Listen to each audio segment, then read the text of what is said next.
네, 오늘 말씀 제목은 내 길을 여호와께 맡기라, 내 길을 여호와께 맡기라라는 제목으로 말씀을 나눌 텐데요. 이렇게 제목을 잡은 것은요, 5절에 보면 내 길을 여호와께 맡기라고 나오기 때문입니다. 말씀의 전체적인 이런 배경들을 보면요, 막 악인이 잘 되는 것 같거든요. 그러면 우리는 그 현실만 보고서는 시기할 때도 또 나랑 비교해가지고 여러분 불평할 때가 또 얼마나 많이 있습니까? 나는 하나님 믿는데 왜 이렇죠? 라는 생각이 들 때가 있는 거겠죠. 근데 그것조차도 여호와께 맡기라고 하나님의 인도하심을 신뢰하라고 우리들에게 말씀해 주고 있습니다. 그렇기에 정말 우리가 여호와께 우리 자신을 맡기는 것이 무엇인지를 살펴볼 텐데요. 첫 번째로는요. 내 길을 여호와께 맡기기 위해선 불평하지 말아야 합니다. 여러분 오늘 불평하지 말라는 단어가 많이 나옵니다. 1, 2절에 보면요. 악을 행하는 자들 때문에 불평하지 말며 불의를 행하는 자들을 시기하지 말지어다. 그들은 풀과 같이 속히 배임을 당할 것이며 풀은 채소같이 쇠잔할 것이미로다. 네, 여기 1절에 보니까요. 다윗은 악을 행하는 자들 때문에 불평하지 말고 불의행하는 자들을 시기하지 말라고 하는데 이것은요. 보이는 악인들로 인하여서 죄를 짓지 말라는 뜻입니다. 여러분, 우리가 현실만 보면 얼마나 그 나의 옳고 그름 때문에 죄를 많이 짓습니까? 나의 그런 판단 기준 때문에 우리가 범하는 죄가 너무나 많다라는 거죠. 그거 하지 말라는 거겠죠. 더 쉽게 말씀드리면요. 스스로 심판자의 위치에 앉지 말라는 뜻입니다. 여러분, 우리 이 악을 행하는 자, 불의행하는 자는 하나님이 심판하시는 건데, 문제는 내가 심판자가 되기 때문에 불평이 나오고 시기가 나오는 거라고 볼 수가 있는 거겠죠. 1절에 이 불평하다라는 말은요, 화나다, 속상해하다라는 뜻입니다. 그러니까 악인들이 저지른 악, 불의에 대해 분노하는 건 어떻게 보면 참 정당해 보이고요. 또 악을 저지르는데 여러분 악인이 그 형통하는 것을 볼 때 우리 마음에 시기심이 일어나는 것도 당연해 보일 수도 있습니다. 그런데 여러분 이 분노와 시기심을 우리가 다루지 않으면요. 이것은 우리 자신에게 악이 될 것이기 때문에 그렇게 하지 말라라고 말씀해 주고 있는 것입니다.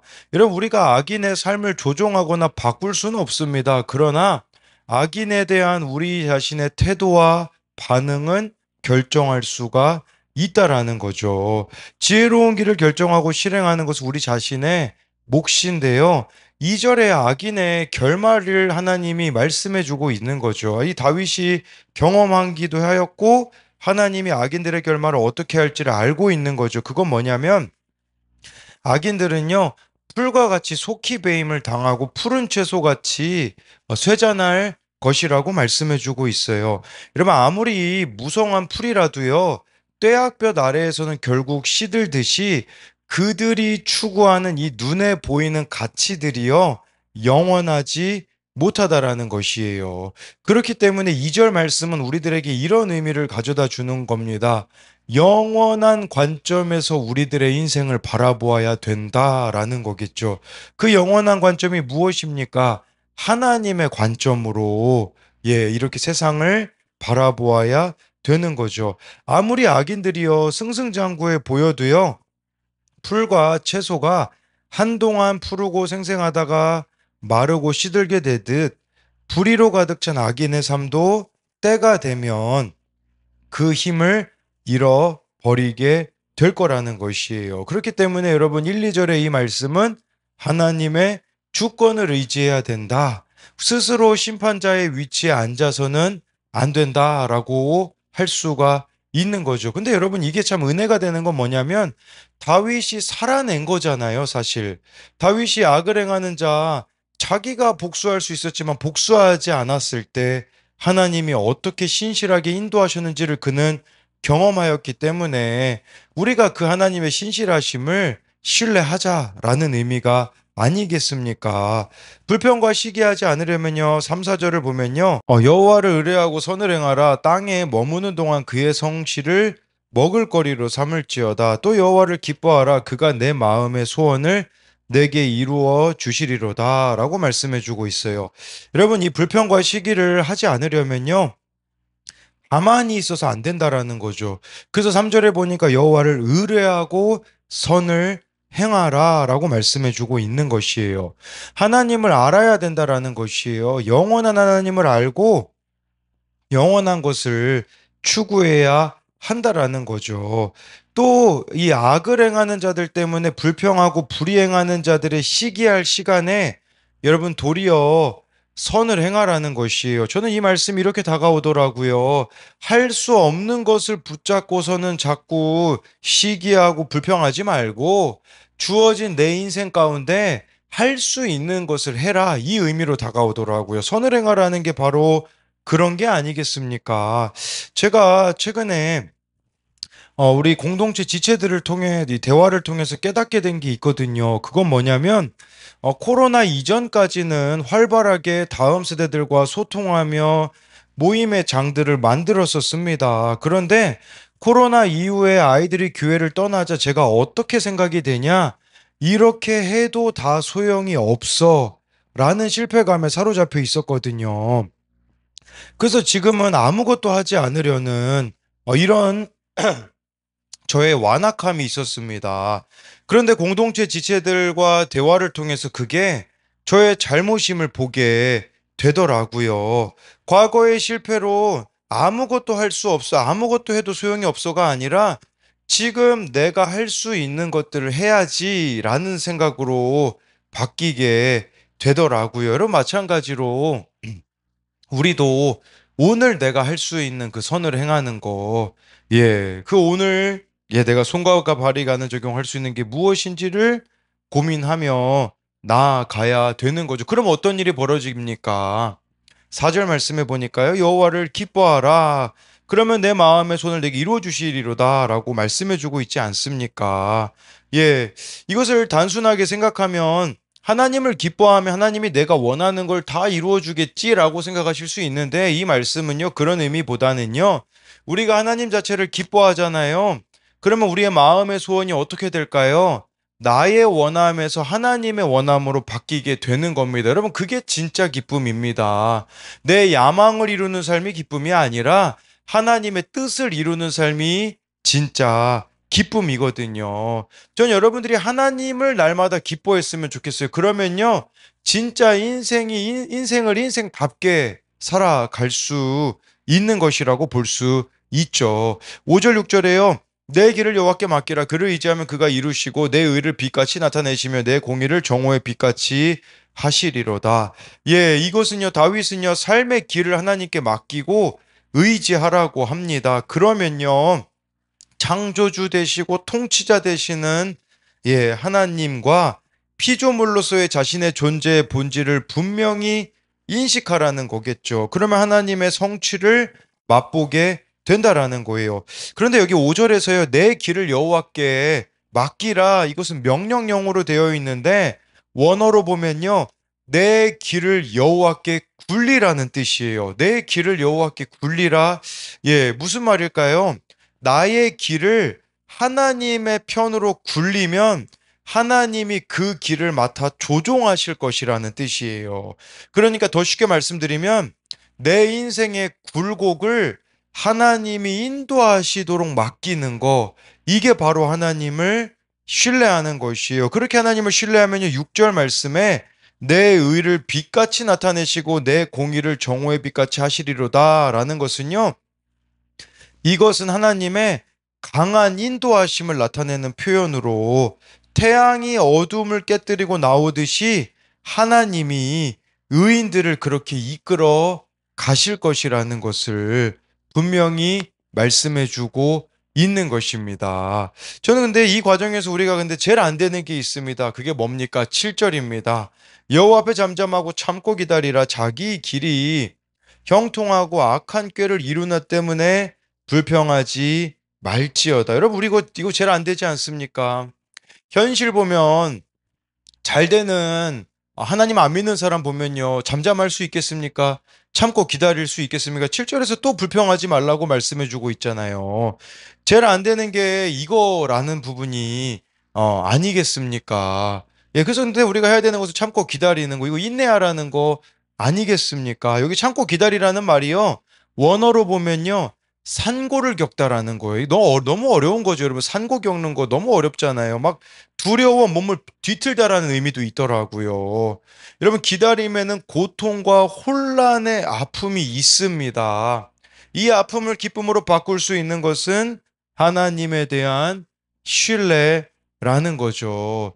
네, 어제 우리들 교회 김양재 목사님이 그런 이야기를 하시더라고요. 그 네트워크 교회들 모임이 있었는데, 우리들 교회가 그 휘문고에서 시작이 됐는데요.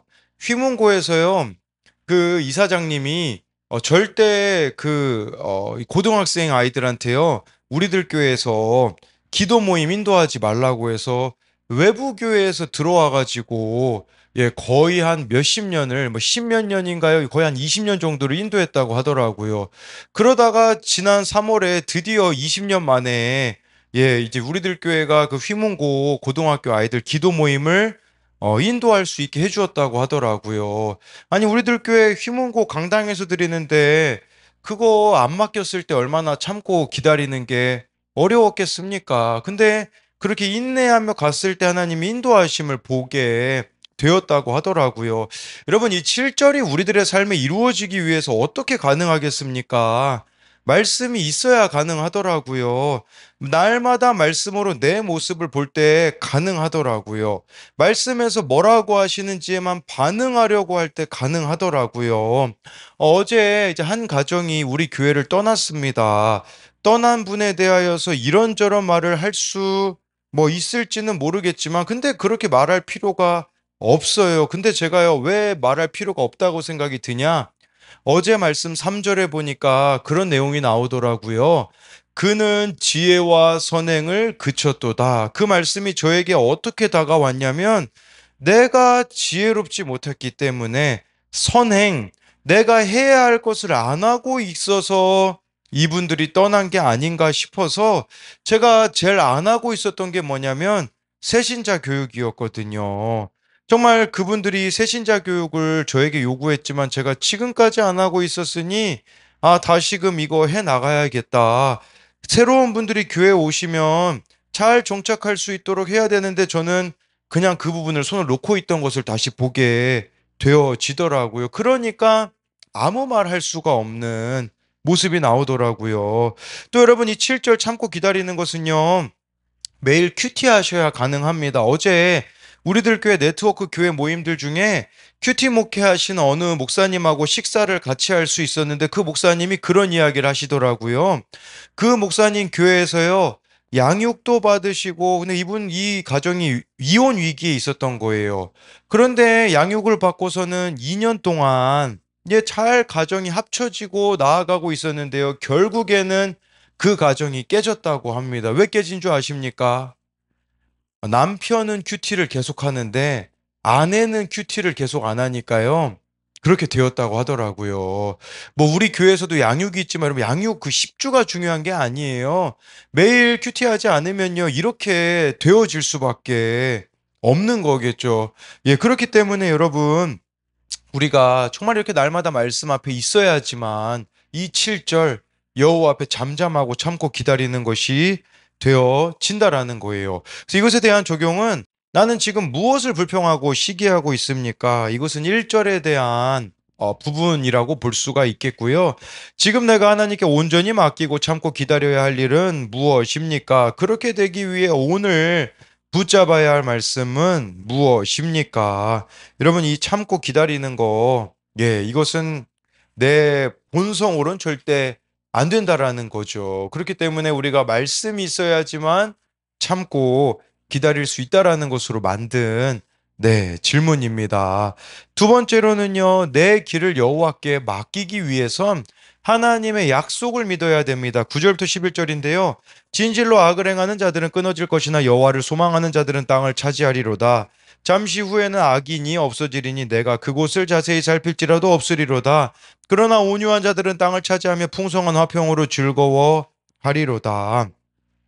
네, 여기 말씀에요. 19절에 여호와를 소망하는 자들은요, 땅을 차지하리로다라고 말씀해 주고 있어요. 여러분, 이 땅을 차지한다라는 게 기본적으로 어떤 의미겠습니까?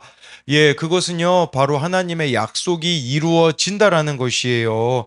이스라엘 백성들에게 가나안 땅을 주시겠다라는 약속이 이루어진 거잖아요. 여러분, 그 땅을 차지했다라는 것 자체가 중요한 게 아니라 하나님의 약속이 이루어졌다. 내가 하나님의 백성이다. 우리로 말하자면 하나님의 자녀다. 이게 더 중요한 거예요.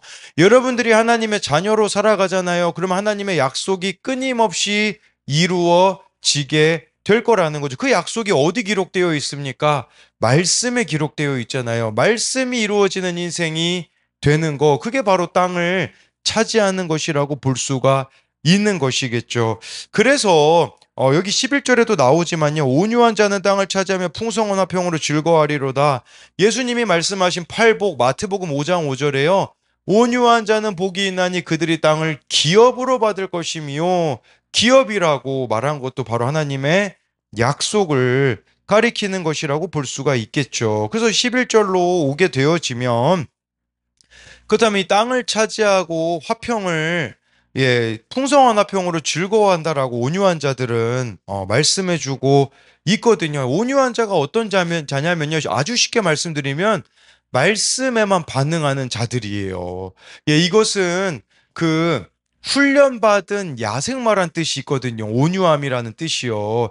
야생마가 얼마나 거칩니까? 근데 그 거친 인생이 말씀에만 반응하는 거죠. 말씀에서 가라고 하면요, 내 생각하고 안 맞아도 그냥 가는 겁니다.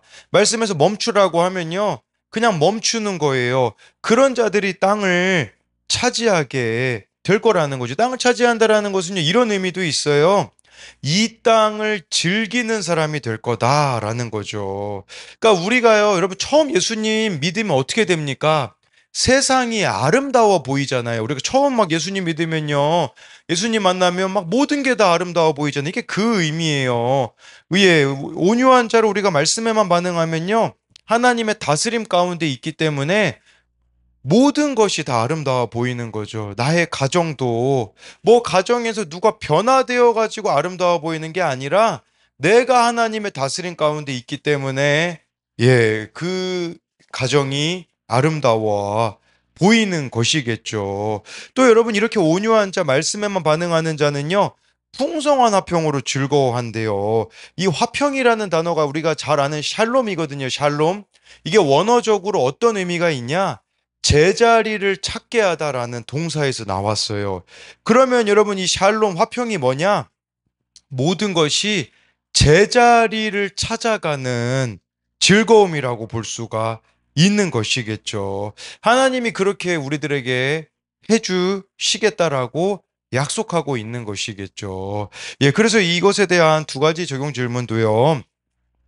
하나님의 약속이 나를 통해 이루어짐을 경험한 적이 있습니까? 여러분들이 땅을 기업으로 받는 것과 같은 그런 하나님의 약속을 누린 적이 있는가를 묻는 것이고요. 또 한 가지는요, 하나님을 알아가기에 제자리로 돌아가야 하는 것은 무엇입니까? 아까 11절에 그 풍성한 화평, 화평이라는 단어가 제자리로 돌아가다라는 의미를 가지고 있기 때문에, 우리가 하나님을 알아감으로써 지금 제자리로 돌아가야 하는 것, 또는 제자리로 돌아간 것이, 원래 있어야 될 위치로 돌아간 것이 무엇이 있는지를 묻는 질문입니다. 기도하겠습니다. 살아계신 하나님, 우리가 악을 행하는 자들 보면 불평이 나오고 시기가 정말 나올 때가 있습니다. 그러나 그들은 속히 배임을 당할 것이라고 말씀해주고 있습니다. 그렇기에 우리가 하나님 자체를 기뻐하기 원합니다. 하나님 자체를 기뻐함으로써 하나님의 소원이 나의 소원이 되고 하나님의 뜻이 나의 뜻이 되어서 정말 풍성한 삶이 되어지게 하여 주옵소서. 하나님, 오늘 말씀에 여호와 앞에서 잠잠하고 참고 기다리라고 하는데 이게 우리들에게 잘 안 됩니다. 잠잠하고 참고 기다리는 것이 제일 안 되기 때문에 오늘 주시는 말씀 앞에서 정말 내 모습을 보고 돌이키는 그러한 은혜가 있게 하여 주옵소서. 오늘 주시는 이 말씀만이 나를 잠잠하고 참고 인내하게 해준다라는 것을 기억하게 하시고, 뿐만 아니라 여호와를 소망하는 자는 땅을 차지한다고, 온유한 자는 땅을 차지한다고 하나님 말씀하신 것은 정말 하나님의 말씀대로 믿고 살고 누리는 자들 가운데에 하나님의 약속이 이루어진다라고 합니다. 또 그렇게 살아가는 자들에게 풍성한 화평으로 즐거워할 수 있게 하여 주신다라는 것은, 화평이라는 것은 제자리를 찾게 되어지는 것인데, 원래 하나님이 정하신 질서와 원래 하나님이 정하신 그 모습으로 돌아가는 것이 바로 화평이라고 할 수 있는데, 하나님, 우리의 가정이 그렇게 제자리를 찾아가기 원합니다. 우리의 교회가 그렇게 제자리를 찾아감으로써 정말 하나님이 주시는 기쁨으로 우리들의 삶을 채워주실 것을 믿으며 살아계신 예수님 이름으로 기도드립니다. 아멘.